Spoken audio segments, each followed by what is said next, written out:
to the room, got me feeling crazy. Shot my heart, boom, boom. Any other boy would stare, but me, I look away, cause you're making me scared. Trying not to breathe, 1, 2, 3. Trying not to freak when you look at me. Gotta make it move, but I freeze. You don't have a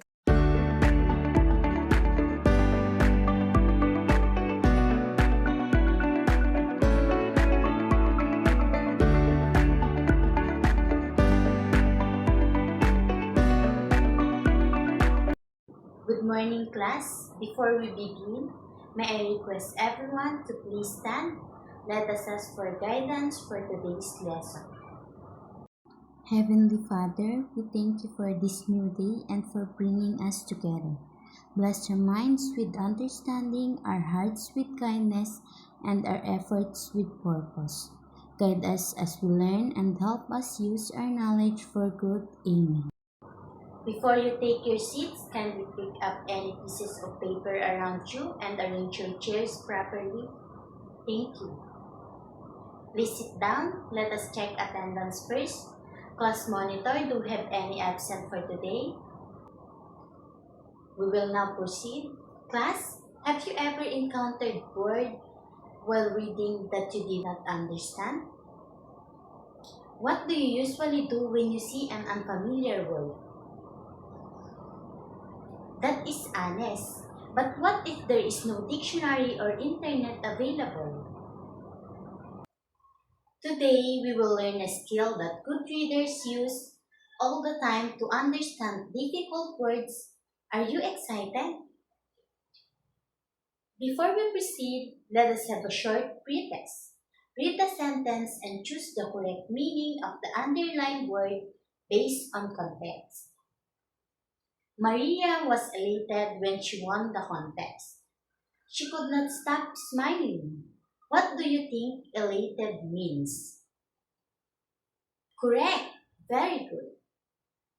The road was slippery, so drivers had to slow down. What do you think slippery means? Very good. The room was dim, with only one small lamp lighting it. What do you think dim means? Correct. The child was exhausted after running for hours. What do you think exhausted means? Very good. The teacher's voice was firm, leaving no room for excuses. What do you think fear means? That's also correct. This activity helps me see what you already know. Now let us move to the lesson proper. Please read the paragraph silently.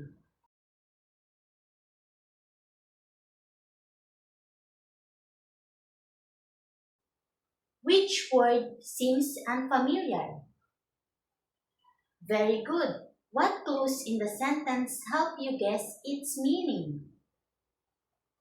Excellent. So based on that, what does astonish mean? Correct. You use the situation in the sentence to understand the word. The skill is called using context clues. Context clues are hints found in a sentence or paragraph help us understand unfamiliar words. There are different types of context clues.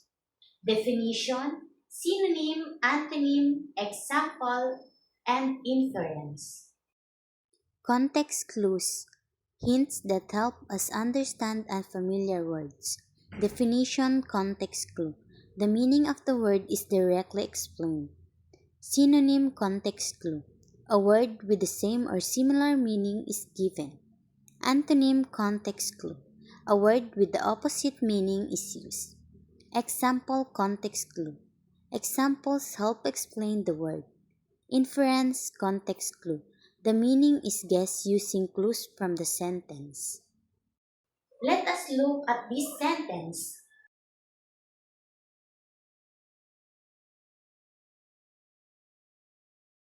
What word is unfamiliar?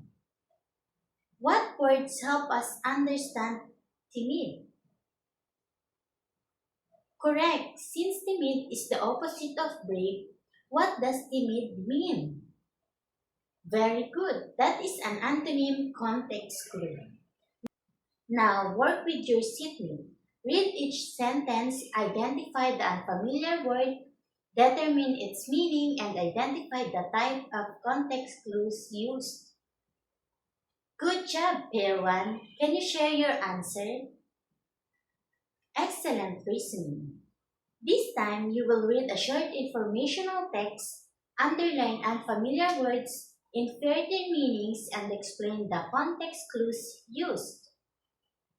How did your prior knowledge help you understand the text? Very good. That shows deep thinking.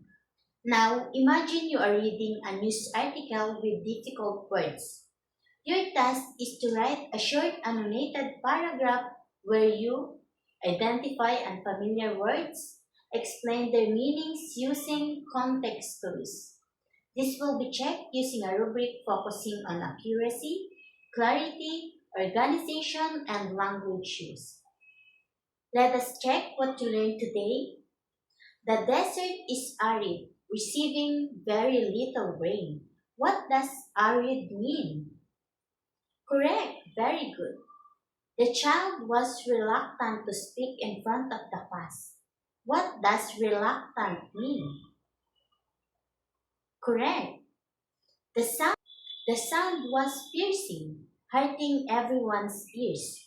What does piercing mean? That's also correct. The instructions were explicit, leaving no confusion. What does explicit mean? Correct, very good. After the storm, the streets were flooded. What does flooded mean? That's also correct. Class, what are context clues? Why are context clues important? Excellent answer. For your assignment, read a short article at home and list 5 unfamiliar words. Use context clues to explain their meanings. Thank you for your active participation today. You did a great job. Goodbye, class.